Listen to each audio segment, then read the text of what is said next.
Ok, pessoal. Então, bom dia, bem-vindos. Vamos nos preparar para dar início ao trabalho desse seminário, planejamento e participação, regulação, intervenção e conflitos. Esse seminário é uma iniciativa do Programa de Pós-Graduação em Arquitetura e Urbanismo da Universidade São Judas Tadeu. E a ideia é promover um debate interdisciplinar sobre a questão urbana, aprofundando o que seria a democracia na formação do espaço brasileiro. Bom, eu vou convidar para, então, fazer a abertura desse seminário as nossas coordenadoras, a coordenadora do curso de Direito, professora Solange Dias, e a coordenadora do curso de Arquitetura, Graduação e Pós-Graduação, Paula Belfort, que vão compor a mesa para fazer a abertura, dar boas-vindas para vocês e apresentar essa iniciativa do ponto de vista do programa. Em seguida, então, eu vou apresentar o projeto que deu origem a esse evento, a essa iniciativa, e a gente vai começar os nossos trabalhos.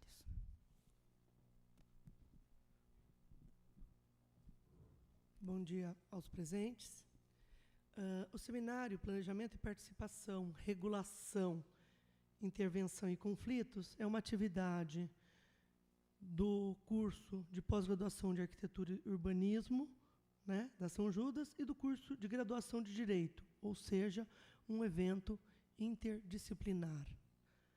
O programa de pós-graduação estrito sensu em Arquitetura da São Judas tem como área de concentração a percepção, representação e produção do espaço habitado, ou seja, discute a cidade em suas diversas peculiaridades, suas produções, apropriações, transformações e modos de uso, considerando as suas necessidades e ambiguidades.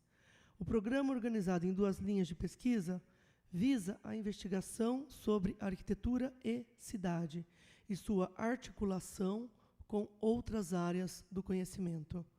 A linha 1, Arquitetura e Cidade, Percepção e Representação, discute a cidade, suas arquiteturas e objetos em suas representações coletivas e individuais, a poética e a estética e demais valores contidos na forma urbana e edificada, abrigando as questões e perspectivas oriundas de outras áreas de formação. A linha 2, Arquitetura e Cidade, Produção e Projeto, enfatiza o vínculo indissociável entre arquitetura e cidade, entre teoria e produção, e a relação desse conjunto com o ambiente. Abrange tanto o estudo da forma urbana e as teorias e práticas que incidem sobre a cidade, quanto o estudo de obras arquitetônicas, modernas e contemporâneas, respaldadas pelas linhas de pensamento que instruem tais produções. O seminário Planejamento e Participação, Regulação, Intervenção e Conflitos ocorre em um momento importante e particular do programa, que caminha para o amadurecimento de suas pesquisas e produções, entendendo que a discussão com as áreas correlatas à produção e permanência da cidade dependem de inter-relações que devem ser construídas, analisadas e revistas, sempre tendo como mote o pensamento de que a cidade é pluridisciplinar e, por isso, ações interdisciplinares são fundamentais para sua constituição e continuidade, em busca da qualidade da vida urbana que se configura no equilíbrio entre as relações e produções da sociedade brasileira. Teremos 2 dias de discussões importantes, contando com representantes de diversas áreas de conhecimento e reflexão sobre a cidade, né? Então, eu dou boas-vindas, né, aos participantes, aos interessados, aos ouvintes, né? E agora Ana Paula dá continuidade. Obrigado.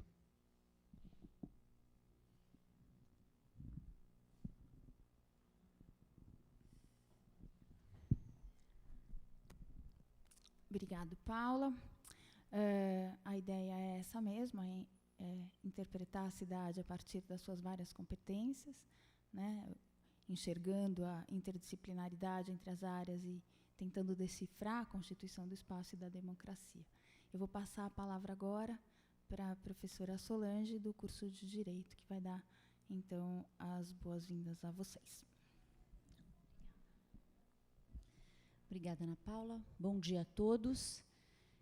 Eu gostaria de cumprimentar, em especial, a professora Paula Belfort, integrante da mesa, a professora Ana Paula Cury, agradecendo o convite para participar desse seminário no dia de hoje, que faz parte de um projeto mais amplo, um projeto de parceria com a Universidade do Texas, nos Estados Unidos. É um projeto que visa discutir um tema muito importante, que é o planejamento urbano e a participação, a democracia, a participação popular dentro desse planejamento urbano.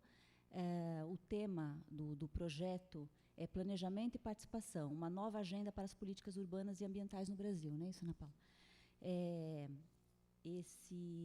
Esse projeto propõe um estudo sobre o que se entende ser um falso dilema entre o modelo de planejamento tecnocrático, um modelo imposto de cima para baixo, depois eu falo um pouquinho sobre isso, e um modelo mais participativo, em que os movimentos sociais vão construindo uma agenda de reforma urbana. O projeto propõe que há um dilema entre essas duas concepções, mas que esse dilema poderia ser superado extraindo-se de cada um desses modelos o que eles têm de bom e conciliando essas duas possibilidades. A gente vai, então, entendo que no decorrer do seminário essas questões vão ser discutidas, a possibilidade realmente de haver uma conciliação entre esses dois modelos ou não, é isso que a gente está pretendendo descobrir no final. Afinal de contas, uma pesquisa serve para isso, né?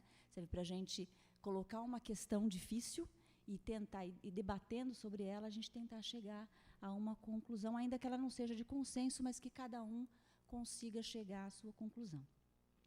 Então, esse é o motivo do encontro de hoje, iniciar essas discussões, né? Eu queria cumprimentar a professora Ana Paula, parabenizar pela iniciativa, e tem duas razões especiais para isso. Eu acho que, primeiro, é promover uma parceria, uma interligação da nossa universidade com uma universidade no exterior. Qualquer universidade que fosse, acho importante sempre esse relacionamento com outras instituições, isso é sempre muito importante. Só por isso a professora Ana Paula está de parabéns. Mas também porque ela promove, esse projeto pretende promover também a interdisciplinaridade, ou seja, a relação, mostrar para vocês a correlação entre a arquitetura, o urbanismo e outras áreas do conhecimento. O direito também tem, né? Tem o direito urbanístico também, que está fortemente ligado a essa questão, a questão urbana. Mas também tem outras, né? Tem a questão ambiental, então você vai entrar aí, vão entrar os biólogos, vão entrar os sociólogos, antropólogos.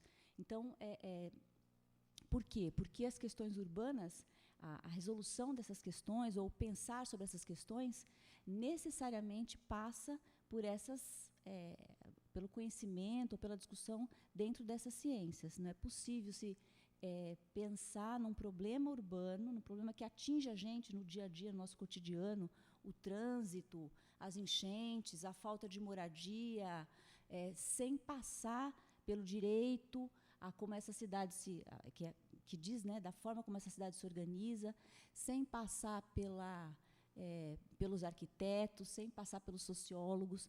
Por isso, então, que o diálogo deve necessariamente ser interdisciplinar. Então, essa iniciativa é louvável. Não se costuma fazer muito isso. A gente não tem muito hábito de fazer diálogos interdisciplinares. A gente está muito acostumado a cada faculdade, cada curso, fazer os seus colóquios, suas reflexões de um modo muito fechado, né? Acho que é uma coisa que está começando agora. Quer dizer, aqui na universidade a gente já tem algumas experiências, evidentemente, né? Mas eu acho que é mais uma iniciativa importante nesse sentido. Então, por isso também gostaria de parabenizar a professora Ana Paula, a professora Paula Belfort, por essa iniciativa. É isso. Obrigado, Solange. Eu acho que é isso mesmo. Vamos, então, começar a compreender o nosso espaço a partir das suas várias camadas de interpretação, até para a gente poder ter um raciocínio inovador. Eu acho que a inovação depende um pouco dessa capacidade que a gente tem de entender as várias entradas de cada uma das disciplinas. Não há inovação e não há produção de técnicas e não há produção de sistemas sem haver obrigada, sem haver uma troca entre áreas, sem haver. Isso é muito mais comum nas universidades americanas e europeias do que nas universidades brasileiras. Então, é alguma coisa que eu, nessas minhas pequenas andanças, tenho observado. Bom, eu vou contar agora para vocês um pouco o roteiro dessa nossa aventura, que vai ser olhar a política urbana através de várias áreas. Tá? Então, nossos trabalhos começam com uma abordagem sobre democracia e participação, que a professora Solange vai trazer para a gente, que é o seu tema de estudo e de pesquisa. Depois, nós teremos, esse seminário se organiza em 2 dias, cada um dos dias tem uma mesa de manhã, uma mesa à noite, e começa com uma palestra de abertura. Então, hoje é a palestra de abertura da professora Solange. Na mesa da manhã, nós teremos a política urbana e ambiental interpretada por três diferentes agentes da política habitacional, por 3 diferentes competências. Teremos uma geógrafa, uma arquiteta e urbanista, e teremos um advogado, né? Então seria direito, a geografia, né? A geomorfologia do território e a questão ambiental a partir dessa interpretação ambiental, e a professora Sara, então, dando para a gente um panorama da história do planejamento no Brasil, em São Paulo. Depois, à tarde, nós teremos 3 especialistas falando sobre intervenções urbanísticas, sobre os instrumentos de intervenção urbanística. Eu convidei, então, 3 arquitetos de universidades diferentes, o que nos permite entender o estado do debate sobre os instrumentos urbanísticos de intervenção na cidade em várias instituições, né? E, no dia seguinte, amanhã, nós teremos uma palestra de abertura do diretor do Brasil Centro, que participa desse projeto com a gente, da Universidade do Texas. Ele vai fazer uma palestra sobre espaços públicos na América Latina. E depois, pela manhã, nós teremos uma mesa dedicada ao estudo da gestão e da inovação, como é que a universidade, então, tem o seu papel na gestão e na inovação das cidades. E, à tarde, uma mesa dedicada ao estudo dos conflitos, tá? Dos conflitos urbanos. Esse é o escopo, então, desse trabalho, que tem como objetivo fundamentar a base dessa pesquisa, que eu vou depois levar com um conjunto de outros pesquisadores como uma missão lá para a Universidade do Texas. Então, a gente está aqui montando, né, e vocês estão convidados a participar desse processo, montando o que será o relatório, o que será, então, a contribuição da Universidade Brasileira, da Universidade de São Judas, em parceria com a Universidade de São Carlos, na construção desse relatório, que será a missão lá. E depois, o ano que vem, vai ter uma missão deles aqui. Eles virão para cá, nos trarão, então, um curso, nos trarão uma apresentação, um workshop, com os seus especialistas, fazendo o inverso. Tá? É isso que consiste esse projeto que vocês estão assistindo agora. Tá bom? Eu vou passar, então, a palavra à professora Solange. A professora Solange, então, agora eu vou apresentá-la como pesquisadora, né? Ela é graduada em Direito em 1992, tem seu mestrado em 2001, doutorado em 2006, pela Faculdade de Direito da Universidade de São Paulo, na área de concentração de direito do Estado. Atualmente, ela é coordenadora do curso de Direito e professora de Ciência Política e de Direito Constitucional da Faculdade de Direito da Universidade São Judas Tadeu. É vinculada ao centro de pesquisa dessa instituição, tem experiência de atuação profissional na área de Direito Administrativo, Direito Urbanístico e da mediação dos conflitos, com ênfase na área de Direito de Família. É supervisora de estágios e coordenadora da Casa de Mediação da Faculdade de Direito da USJT. A palestra dela é Democracia e Participação Social. Obrigada, Ana Paula. Bom, então...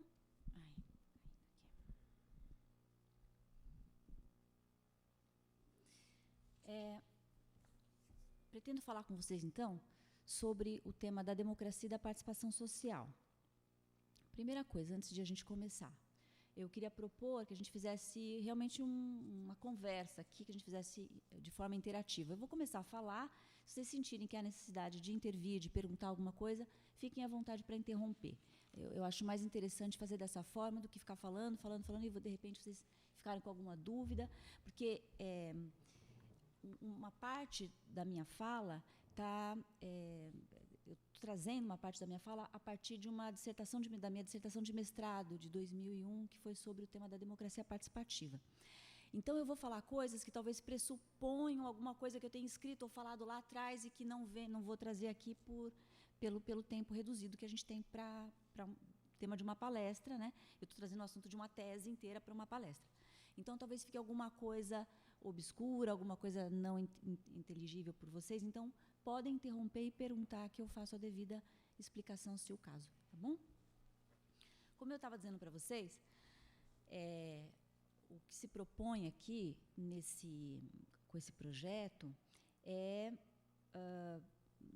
fazer um levantamento, em princípio, né, de quais seriam as vantagens de um planejamento urbano autocrático, olha como eu me denunciei, tecnocrático, e um planejamento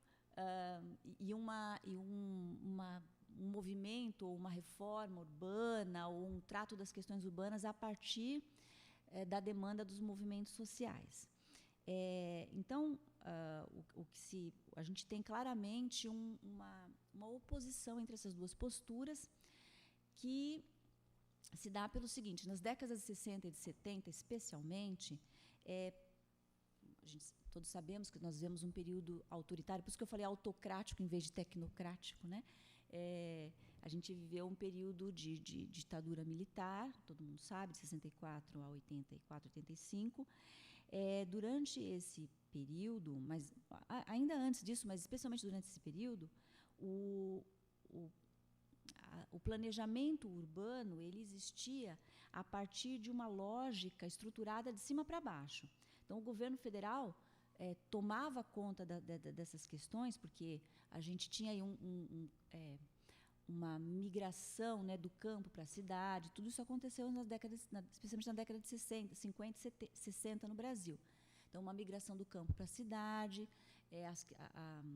a cara, né, da ocupação no Brasil foi mudando. Então, o governo precisou tomar medidas. E essas medidas foram tomadas a partir do governo federal, que criou, né, uma estrutura institucional e disponibilizou recursos financeiros para planejar o crescimento da cidade, o crescimento daquela parte do Brasil, né, que estava se adensando naquele momento, com a migração da população.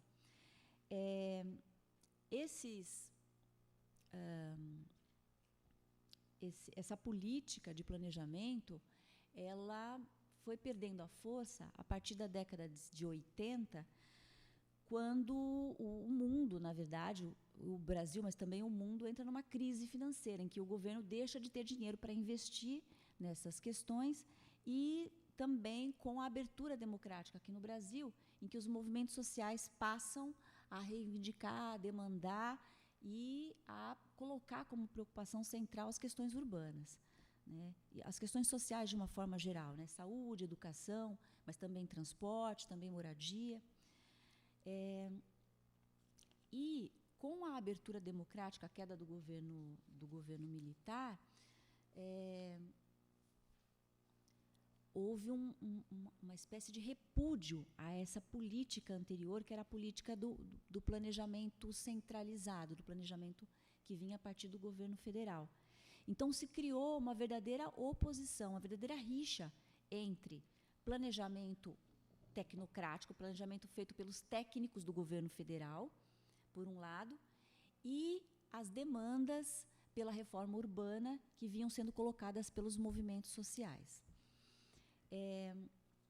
Então, mais uma vez, né, esse projeto idealizado aqui pela professora Ana Paula Cury, com a Universidade do Texas, tem como objetivo estudar esses dois movimentos, né, essas duas realidades, enfim, esses dois modelos, e pretendendo extrair o que de melhor tem em cada um deles e pretendendo, eventualmente, conciliar esses dois modelos.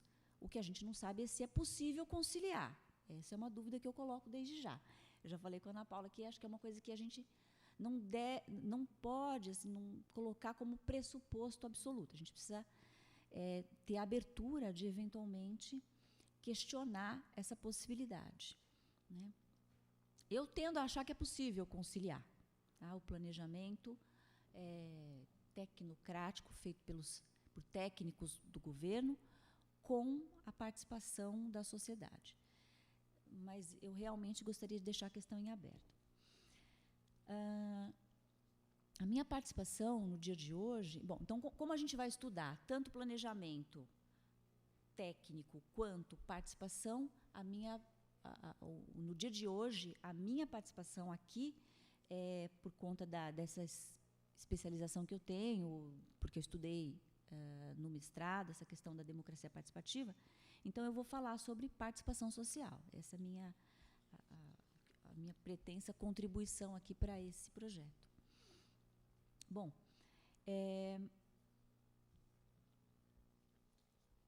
a participação popular, gente, eu chamo de participação popular.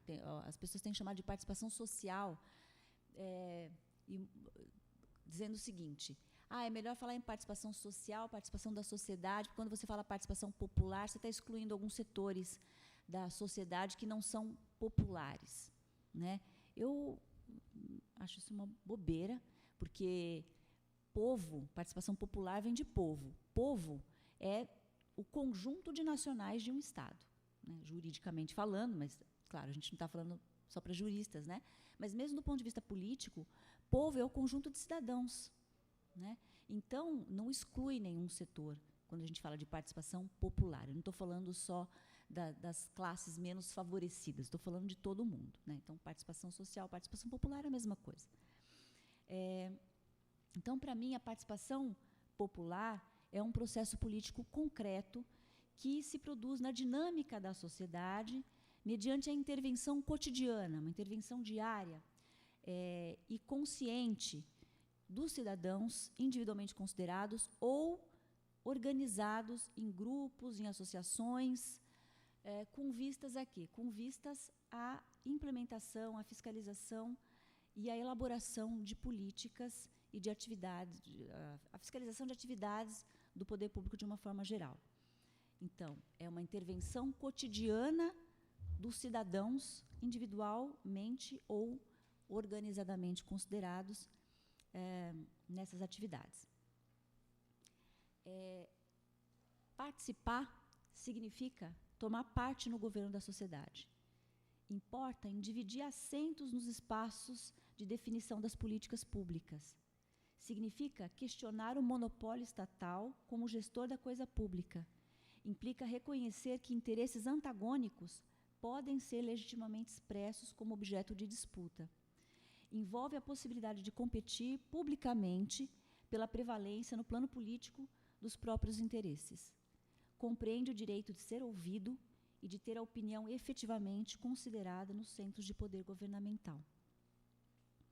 Quando eu digo que, parece uma coisa meio óbvia, né, dizer que participar, ou do processo participativo, faz parte, poder expressar claramente os seus interesses. Parece uma coisa meio óbvia, mas dentro da teoria da democracia representativa, não é uma coisa tão bem vista a expressão de interesses.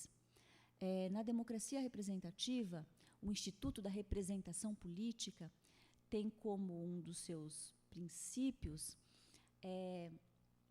a condensação dos interesses, né, que seriam traduzidos pelo parlamento sob a forma daquilo que se entende como bem comum ou interesses comuns. É como se o parlamento pudesse captar as exigências, demandas sociais e condensá-las e traduzi-las em leis e, enfim, medidas que expressassem a vontade popular, como se a vontade popular fosse única, né?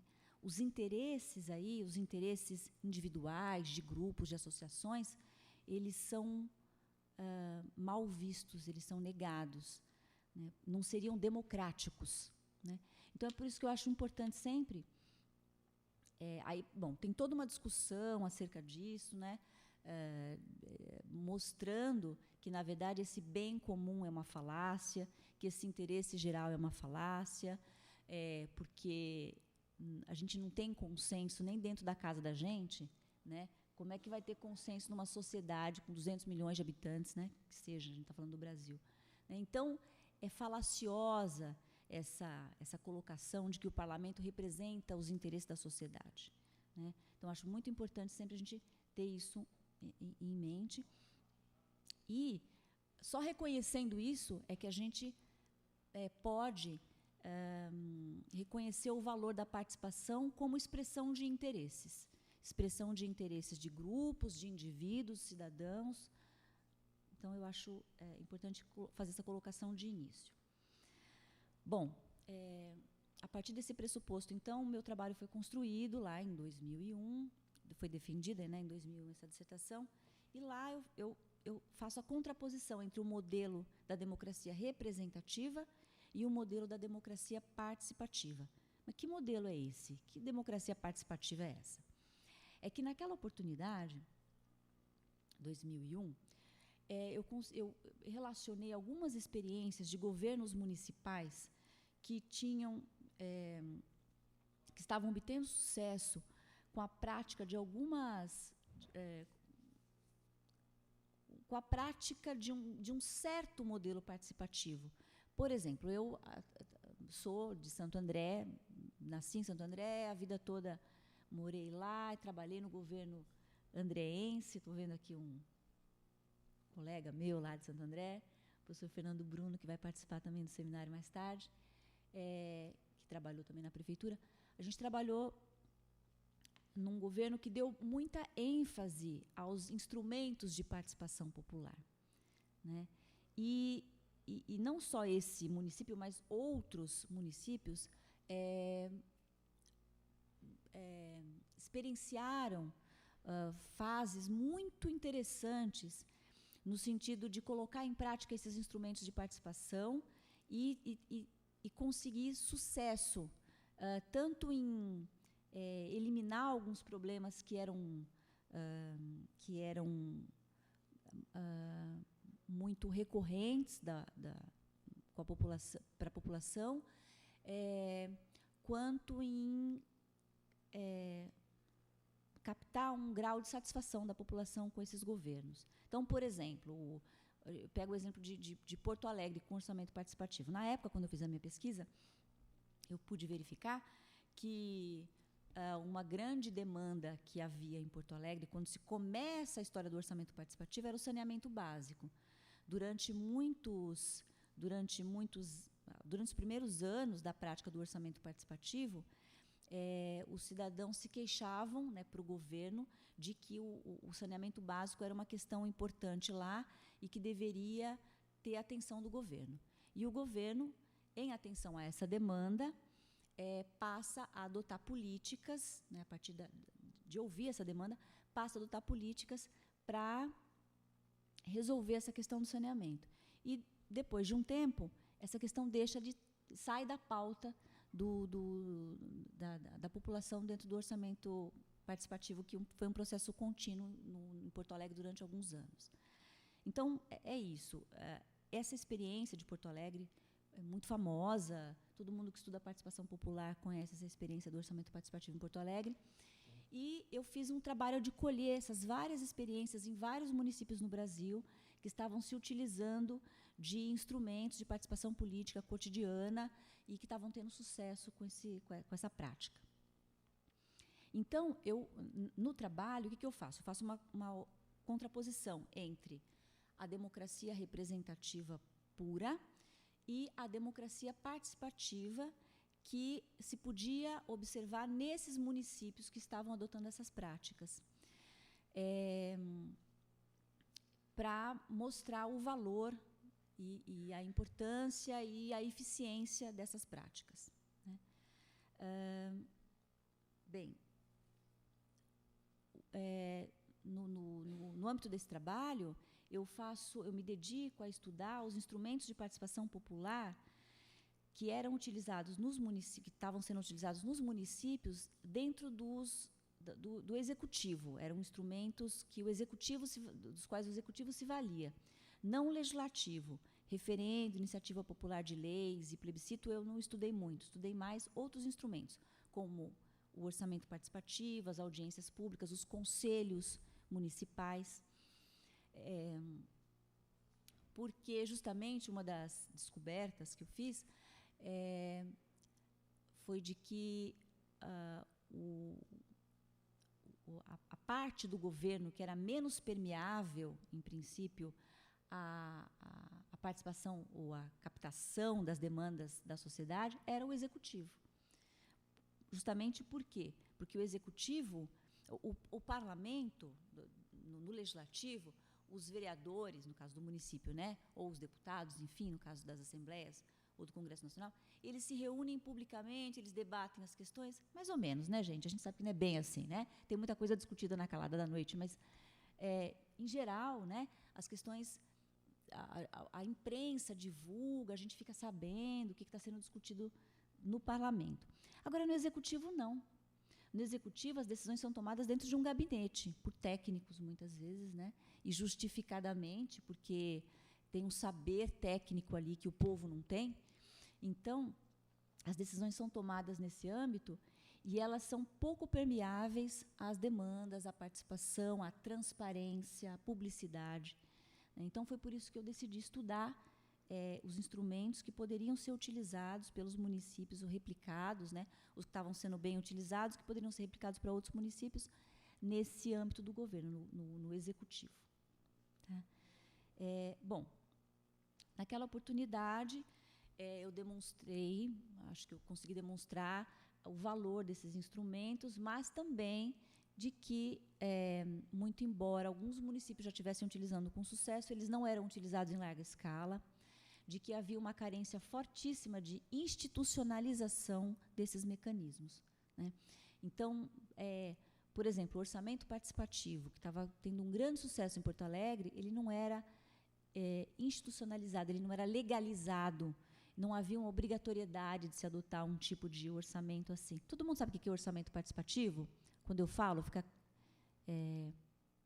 sim? Não? Mais ou menos? O orçamento público, vou dar uma bem didática aqui, de professora de primeiro ano. O orçamento público parece com o orçamento doméstico. A gente, quando em casa, né, a gente olha, né, quanto que vai entrar para mim por mês. Vai entrar meu salário, vai entrar o aluguel da casa da minha avó, que está comigo, vai entrar uma mesada não sei do quê. Bom, isso aqui forma a minha receita. E quanto que eu gasto por mês? Aí eu gasto por mês com passagem, com comida, com transporte, eu gasto tanto. Meus gastos fixos. Bom, quanto que sobra? Se sobrar alguma coisa, o que eu faço com isso que sobra, né? Então, esse é o investimento. O poder público também, no município, no Estado, na União, falando de forma muito, né, superficial, é assim também que acontece. Tem um dinheiro que entra, a receita, né, que entra, dinheiro de impostos e outras coisas, de tributos, né, que entram, e o governo tem que decidir o que faz com aquele dinheiro. Claro que tem os gastos fixos, pagamento de salário, despesas correntes, mas tem um dinheiro que, entre aspas, sobra. E o governo deve decidir o que faz com esse dinheiro. A execução desse orçamento, né, o planejamento daquilo que é feito com esse dinheiro de investimento, ele é aprovado por lei, aprovado pelo parlamento. Mas o executivo, aqui no Brasil, o orçamento não é impositivo. Ou seja, o executivo, apesar de ter uma lei que aprove o orçamento, o poder executivo, seja a prefeitura, seja o governo do estado, seja o governo federal, o governo é que escolhe como e quando gastar esse dinheiro de investimento. E essa escolha, gente, é feita pelos técnicos, pelos políticos, melhor dizendo, não pelos técnicos, né? Pelos políticos, né? Com a ajuda, com a participação de um corpo técnico, efetivamente. Não tem, em princípio, né, o orçamento tradicional, ele não conta com a lógica, com as demandas sociais, assim. O governo pode até sentir uma determinada demanda e querer atender aquela determinada demanda, mas não tem nada que obrigue o executivo a investir dinheiro naquilo que a população deseja, né? O orçamento participativo, ele foi um modelo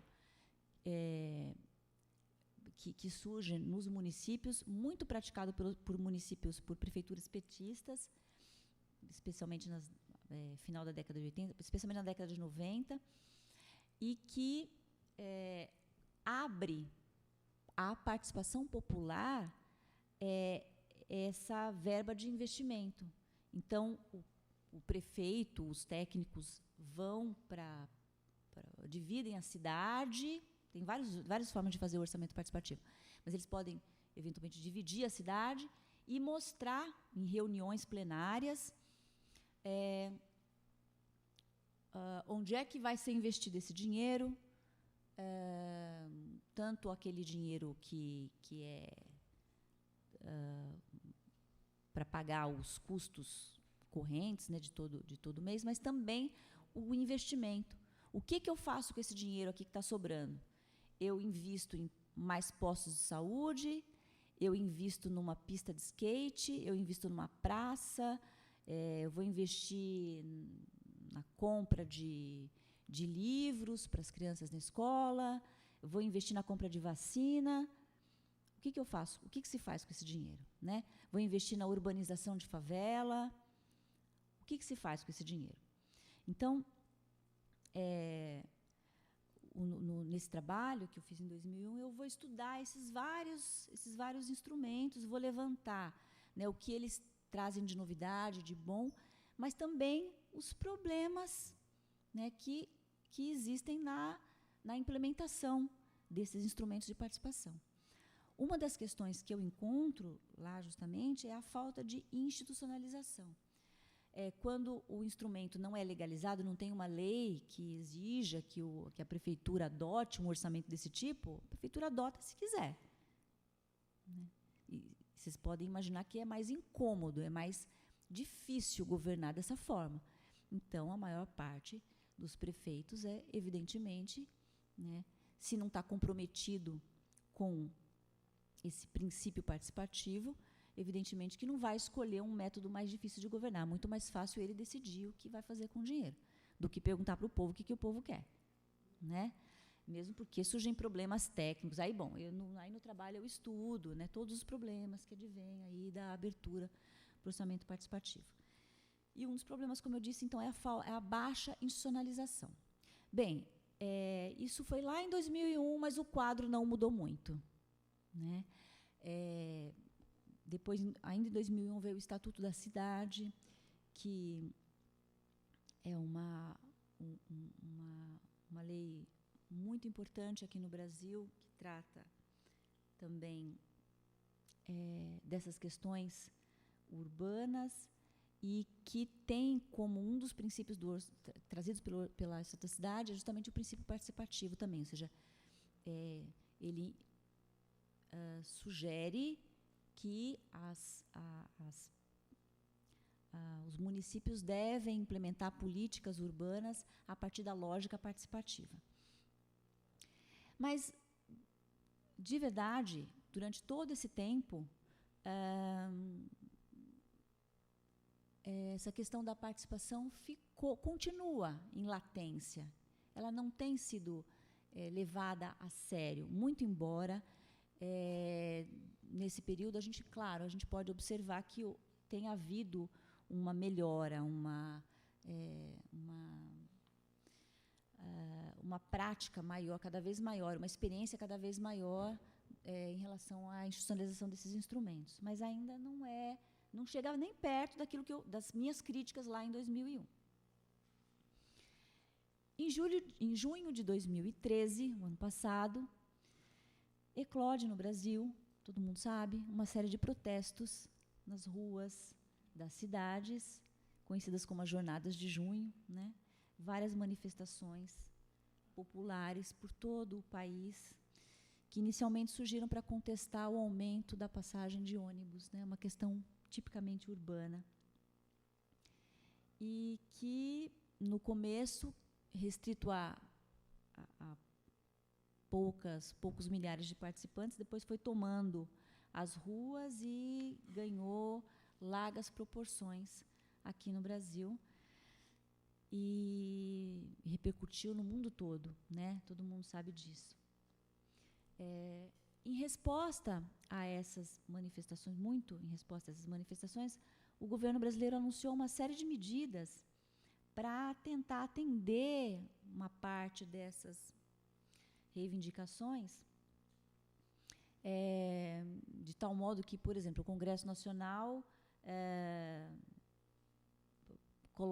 vota uma lei tornando a corrupção como um crime hediondo, arquivam a PEC 37, que tentava impedir o Ministério Público de fazer investigações. O Congresso proíbe o voto secreto em votações para cassar mandato de parlamentares. Enfim, uma série de medidas foram tomadas. Dentre essas, a presidente Dilma Rousseff, no dia 21 de junho, convoca uma reunião, cancela uma viagem que ela tinha para o Japão e convoca uma reunião de emergência com o Ministério. E, no fim da tarde, ela faz um pronunciamento em rede de televisão, prometendo uma série de medidas, né, para dar conta, né, de uma parte dessas reivindicações. Promete que vai dialogar com prefeitos e governadores para realizar um pacto de melhoria dos serviços públicos, promete a criação de um plano nacional de mobilidade urbana, promete destinar 100% do dinheiro dos royalties do petróleo para a educação, promete trazer médicos estrangeiros para ampliar o atendimento do SUS, promete se encontrar com os líderes das manifestações pacíficas, porque a gente sabe que nem todas foram pacíficas, né? E também, dentre essas medidas, reconhece a necessidade de se oxigenar o sistema político representativo, prometendo uma ampla reforma política que pretende considerar o poder popular, o poder dos movimentos sociais. Lá atrás, no meu trabalho, uma das coisas que eu falava em relação a essa falta de institucionalidade dos canais de participação popular, dos canais formais de participação, uma das coisas que eu dizia era isso, que a ausência dos canais de participação a ausência desses canais fazia com que a população tivesse que se mexer de outras formas e se movimentava de forma desordenada, desorganizada, né? Então, eu acho que uma das causas, não completamente, mas uma das causas da eclosão desses movimentos em junho de 2013 foi justamente a falta de canais institucionais de participação. Um governo que não é permeável, né, pelas demandas populares e que ignora as demandas populares e que não dá canal para a população expressar as suas exigências, demandas, seus interesses de forma legítima, ele fica sujeito a uma explosão mesmo como essa que aconteceu em junho do ano passado. Bem, eu estava falando, então, dessa resposta da presidente Dilma, né, a essa jornada de junho. Muito recentemente, agora, dia 23 de maio de 2014, a presidente Dilma assinou um decreto, o decreto 8.243, chamado Decreto da Participação Social, enfim, instituindo uma política nacional de participação social. Esse decreto, então, visa instituir essa política nacional de participação social com o objetivo de fortalecer e articular mecanismos e instâncias democráticas de diálogo e promovendo a atuação conjunta entre a administração pública federal e a sociedade civil. Esse decreto da participação social foi duramente criticado, tem sido, né, duramente criticado por diversos setores da sociedade. O Estado de São Paulo, o jornal Estado de São Paulo, assim que foi publicado o decreto, já publicou um editorial dizendo: a presidente Dilma Rousseff quer modificar o sistema brasileiro de governo. Desistiu da Assembleia Constituinte, porque ela tinha proposto também, eventualmente, uma Assembleia Constituinte para discutir alguns pontos da Constituição. Então, o Estadão fala: ela desistiu da Assembleia Constituinte para a reforma política, ideia essa nascida de supetão ante as manifestações de junho passado, e que, felizmente, nem chegou a sair do papel, e continua. E agora tenta, por decreto, mudar a ordem constitucional brasileira. Então, o jornal está acusando a presidente Dilma de tentar subverter a ordem constitucional brasileira por conta desse decreto de participação social. Ao posicionamento do jornal Estado de São Paulo, seguiram outras importantes intervenções na mídia. O Ives Gandra Martins, que é um jurista muito conhecido, muito famoso, escreveu lá na Folha de São Paulo também, criticando o decreto. Eu vi entrevistas dele também na televisão. A fala dele, entre aspas: quando falam de participação da sociedade, todos nós sabemos que estas comissões previstas no decreto serão de grupos articulados como o movimento do sem terra e do sem teto. E o Ives Gandra também defende a ideia de que esse decreto tenta alijar, afastar o Congresso Nacional das políticas implementadas pelo governo federal. Como se o movimento sem teto ou sem terra não fossem movimentos também da sociedade legítimos que pudessem participar. Qual o problema de participarem, né? Tudo bem. A revista Veja também publicou artigos de vários articulistas, falando do decreto bolivariano da Dilma, falando da farsa dos conselhos populares. E, por fim, também, como em oposição a esse decreto da Dilma, o Congresso Nacional reagiu com uma proposta de decreto legislativo que visa anular o decreto da presidente. Esse decreto legislativo foi proposto e assinado por 9 partidos de oposição, entre eles o DEM, o PSDB e o PPS. A votação ainda não foi concluída, foi adiada agora para agosto, e eles continuam discutindo, né, se vão anular ou não o decreto presidencial.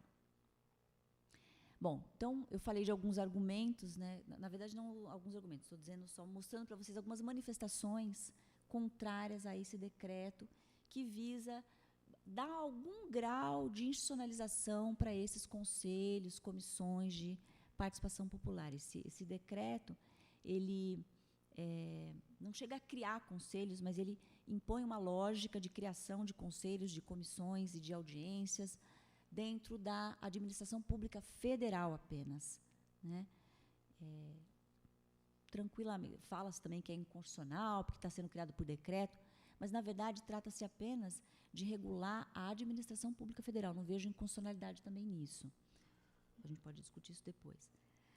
Mas eu queria aproveitar, então, mostrar para vocês que essas manifestações contrárias a esse decreto e contar para vocês que lá em 2001 eu também já tinha feito um levantamento das principais críticas, dos principais argumentos que buscavam desqualificar a participação popular. Neste momento, os argumentos são muito parecidos, né? Então, por isso que eu acho que vale a pena levantar esses argumentos, mostrar para vocês o que se fala acerca da admissão da participação popular, como eles colocam como uma alternativa à democracia representativa. Não é bem isso.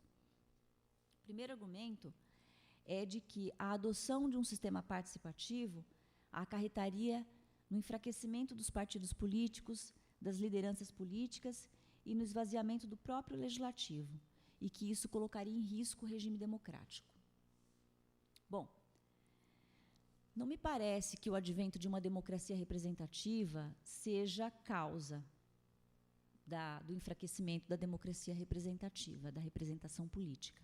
Me parece que já faz muito tempo que os partidos políticos têm perdido o respeito da população, que têm perdido o pé das coisas mesmo, né? A gente vê que se sucedem, né, criações de partidos políticos, né, um criado atrás do outro, e eles acabam repetindo os mesmos erros dos anteriores, e não dão conta, e por melhor que seja a intenção, né, por mais bem intencionados que sejam, eles acabam não dando conta das demandas, de todas as demandas sociais. Porque aí tem uma questão, aquela que eu coloquei lá inicialmente, é impossível se condensar interesses e traduzi-los em propostas únicas, né? Então, é uma impossibilidade da essência, né, da democracia representativa não conseguir ser insuficiente para traduzir as demandas de uma sociedade complexa como a nossa. A representação política podia ser... foi claro que foi um grande, né, a representação política foi um grande avanço lá no passado, né, quando apenas uma elite governava, e depois, quando se abre a participação política para que todos, né, o sufrágio universal para que todos votem, escolham representantes, isso foi um grande avanço. Lá atrás, os partidos políticos e o parlamento dava conta de expressar as demandas da sociedade, porque a sociedade era muito menos complexa. Mas hoje não. Hoje já não, os partidos já não dão conta desse recado.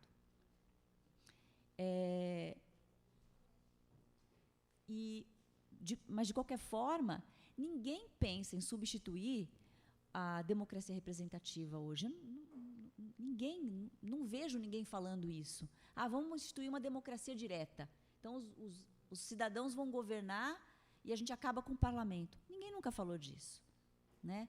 Porque não se dispensa a democracia representativa. Seria quase que impossível, né, a gente instituir uma democracia puramente direta, né? Então, gente, a gente só pode falar em democracia participativa como complementar da democracia representativa, né? E, nesse sentido, ela só vem reforçar a democracia representativa e nunca anular. Um outro argumento... Como é que está o tempo? Tá. Um outro argumento, obrigada, é de que a atividade participativa, a participação popular, resultaria na lentidão ou na paralisia do processo de tomada de decisões. E na implementação do processo de tomada de decisões. Porque, claro, né, você organizar a oitiva, a escuta dessas demandas, organizar a forma como cada setor vai se manifestar, claro que demanda demanda um certo tempo. Acontece, gente, que a gente não pode falar muito mais do que isso do parlamento. Muitas questões polêmicas provocam também o bloqueio do parlamento, né? A gente sabe que tem muita coisa que está parada há muito tempo e que que o parlamento não consegue dar resposta. Questões como maioridade penal, questões como aborto, questões como união de pessoas do mesmo sexo, para citar algumas só, reforma política, reforma tributária, são questões que o Congresso não tem dado conta. Que paralisia é essa que a participação popular imporia, que já não acontece no Congresso Nacional, né? Ao contrário, eu entendo que a participação poderia até fazer com que o Congresso, com que o governo tratasse com mais liberdade desses temas. Porque uma vez decidido, né, o grande princípio decidido popularmente pela sociedade, tira dos representantes políticos o peso da decisão, né? Então, abrem-se as decisões polêmicas para o povo decidir e os políticos ficam sem essa responsabilidade, né? Uma outra colocação é de que crítica, né, uma outra crítica à participação seria de que as consultas plebiscitárias, plebiscito, referendo, iniciativa, plebiscito e referendo especialmente, poderiam conduzir à tirania pela manipulação do apelo ao povo. Então, o governo quer implantar alguma questão que para ele é importante, meio chavista, né? Aí abre, né, convoca um plebiscito para o povo dizer sim e concordar com aquilo que o governante quer dizer. Bom, isso só tem espaço em regimes autocráticos. Isso não tem espaço na democracia. Porque numa democracia, quando se propõe um plebiscito, um referendo, deve fazer parte desse processo de proposta de um referendo, de um plebiscito, discussões transparentes, discussões públicas, esclarecimento da população, né, e liberdade para escolher. Então, essa é uma crítica também que não procede. Uma outra crítica, já estou terminando, seria a própria incapacidade, né? As pessoas falam, o povo não tem capacidade técnica, intelectual, racional para tomar decisões políticas de modo eficiente. Isso comprometeria o sucesso da democracia, porque as pessoas não têm competência para decidir questões técnicas. A mesma coisa, exatamente a mesma coisa, se pode falar do parlamento. Os representantes políticos, não se exige deles nenhum conhecimento técnico para tomar decisões, né?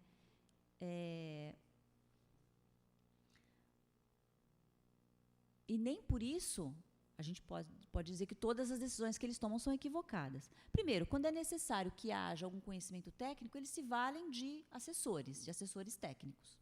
Tudo bem, quando a questão é técnica. O mesmo poderia acontecer na participação popular. Tanto os cidadãos podem buscar esclarecimento, quanto os cidadãos organizados podem também se valer de assessoria técnica para poder qualificá-los para tomar uma decisão política que envolve algum aspecto técnico. Então, eu diria que é a mesma coisa. De outra parte também, muito embora os parlamentares, os governantes podem se dedicar em tempo integral à política, enquanto que os cidadãos comuns não podem fazer isso porque eles têm que sobreviver, o fato de que determinadas questões implicam o bem-estar cotidiano da pessoa, né, faz com que essa pessoa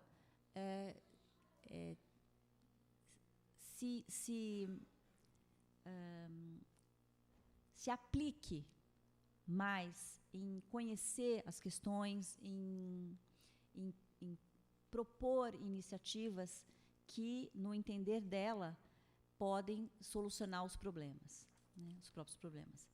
Então, essa questão de dizer que o parlamento tem mais condição do que o próprio povo de decidir os problemas, eu acho que também não procede. Em política também, gente, não se pode falar em decisões exclusivamente técnicas. Nenhuma decisão é exclusivamente técnica. A gente tem um complexo de inferioridade, né? A política parece que sofre de um complexo de inferioridade, de achar que é uma coisa menor, né? Mas não é. Não é. É preciso que se privilegiem os aspectos políticos das decisões que envolvem o homem comum e a sua vida em sociedade. Um outro argumento contra a participação popular é de que apenas setores elitizados participariam desses fóruns de participação direta e que o povo mesmo não participaria. Algumas experiências que eu estudei lá atrás, como eu disse para vocês, mostram até o contrário, né? Que tem mais interesse em participar as pessoas que sofrem com os problemas do cotidiano. Então, quem sofre com problema de ônibus lotado, que atrasa, que não tem, que não passa, é que tem mais interesse em lutar, em reivindicar, em demandar por um serviço de mais qualidade. Quem não usa, não tem. Né? Só para vocês terem uma ideia disso que eu estou falando. Então, não necessariamente só a elite participaria de fóruns abertos à participação popular. Por fim, há uma alegação presente ainda hoje de que a participação direta atentaria contra o princípio representativo. Eu tenho aqui uma fala de um deputado do PMDB, na época da Assembleia Constituinte de 87, que ele se posicionava contra a introdução de instrumentos de participação popular na Constituição. Então, ele dizia o seguinte, vou ler para vocês. Quanto à iniciativa dada à população, acho que constitui um desrespeito ao próprio parlamento, porque ninguém há de negar que, se qualquer cidadão chegar aqui e me apresentar um projeto, posso não concordar com ele, mas o encaminho. Portanto, não há necessidade de criarmos instrumentos que dificultem essa apresentação. Todos nós, parlamentares, recebemos diariamente sugestões até na rua, e as apresentamos ou não. Se somos advogados constituídos do povo, ou somos bons advogados, ou não somos. Passarmos a nós mesmos um atestado de incompetência e incapacidade é um absurdo. Então, o parlamentar está dizendo, olha, abrir a participação popular é um atestado de incompetência para nós políticos. Então, continuando, creio que ainda exigirmos um número de assinaturas, 20 mil, 30 mil, 50 mil, que correspondem aos votos que recebemos aqui para representarmos esse mesmo povo, seria a mesma questão de o cliente passar à frente do advogado e discutir com o juiz. Então, essa é a colocação do deputado em relação à introdução de instrumentos de participação popular na Constituição. Agora, é interessante, então, dizer, né, que a participação contraria, o princípio participativo contraria o princípio representativo. Na verdade, ambos os princípios, tanto o mandamento participativo quanto o mandamento representativo, constam da Constituição. Né? Então, o princípio participativo não é menos importante na Constituição do que o arcabouço da representação política. Aliás, o artigo 1º, parágrafo único da Constituição, diz que todo o poder emana do povo, que o exerce por meio de representantes eleitos ou diretamente nos termos dessa Constituição. Então, a Constituição privilegia tanto um quanto o outro aspecto. Constituição de 88, isso. Então, só para concluir, é importante a gente lembrar que, nesse sistema que a gente tem de democracia representativa, sempre a gente vai encontrar, há sempre interesses que são reiteradamente excluídos da agenda política tradicional. Sempre. Né? E também de que qualquer escolha política sempre vai privilegiar determinados interesses. Não existe decisão política para o bem comum. Não porque haja pessoas mal intencionadas no governo, não é isso. É porque essa história de bem comum e de interesse geral e interesse comum é uma falácia. Né? Então, toda decisão política, ela privilegia determinados interesses em detrimento de outros. E a democracia participativa, ela abre a possibilidade de todos os interessados falarem, se colocarem na arena política, sem advogado constituído. Elas falam por si, né? Essa partilha de assentos nos espaços de definição política confere ao sistema democrático uma transparência também, em razão da qual a fundamentação das decisões acaba sendo mais importante até do que as próprias decisões. Porque a decisão vai ter, né? Sempre haverá uma decisão política nesse ou naquele sentido. Só que a gente não fica sabendo o porquê foi decidido dessa ou daquela forma. A maior novidade, né, dessa democracia participativa que eu estou defendendo aqui consiste na possibilidade aberta a qualquer interessado de conhecer desde o seu interior os processos pelos quais ocorre a repartição dos resultados das políticas públicas. Trata-se de saber, gente, quem obtém os bens e os serviços distribuídos pelo Estado, em que proporção, de que forma e quando eles são obtidos, e, em contrapartida, quem fica desse serviço privado, em que circunstâncias e por quanto tempo. Quem decide, por exemplo, se o investimento de verbas governamentais devem ser dirigidas para a publicidade antidrogas, para a erradicação de doenças endêmicas ou para programas de prevenção à AIDS. Quem é que decide isso? A quem interessa o quê? Qual a porção do orçamento reservada pelo poder público para investir em habitação, em publicidade, em obras viárias, em transporte público, em segurança? Quais os setores da sociedade beneficiados com essa partilha? Como se justificam essas decisões? Então, no âmbito da democracia representativa, isso fica muito nebuloso às vezes, porque essas decisões não necessariamente são tomadas no parlamento, muitas vezes são tomadas nos gabinetes, né?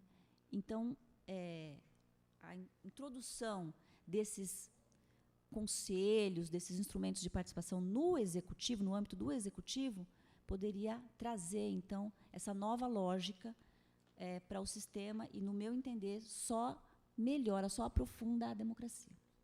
É isso. Obrigada pela atenção de vocês. Desculpe se eu me alonguei aqui um pouco.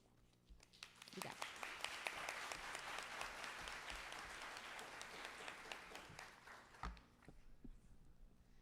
Obrigada, Solange. Acho que foi de fundamental importância aí a tua explicação para fundamentar o projeto, como a gente está discutindo, e tem uma coisa que a gente combina, o que a gente acorda, que é nenhuma decisão técnica e está acima das decisões políticas. E esse é um grande desafio que eu tenho ao mostrar para os meus alunos que a técnica construtiva, a técnica da arquitetura, a técnica da produção do espaço é parte desse mundo em disputa, desse mundo político em disputa. Bom, eu vou agora, então, encerrar essa mesa de abertura e essa palestra inicial e vou deixar as perguntas e debates para depois da nossa mesa sobre política urbana e meio ambiente. Vou convidar, então,